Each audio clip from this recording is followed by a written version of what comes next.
Squid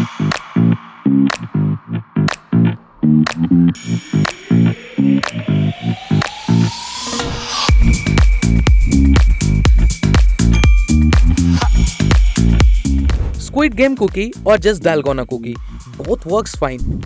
Well, today we are going to try this out in our kitchen. All you have to do is get your hands on some sugar and baking soda. Start by taking a non-stick pan, place it over a medium-high flame, add the sugar to it.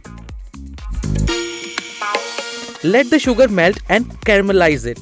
Make sure that you stir it continuously.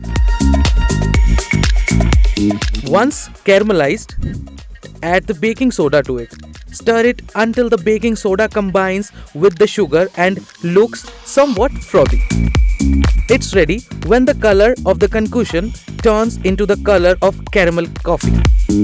Then pour this mixture in circle on a baking sheet and press gently to flatten.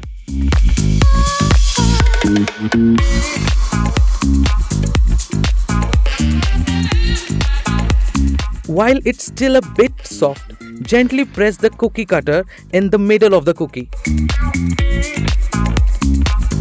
Don't press too hard or it will crack or break. Once the cookie hardens, it is ready to eat.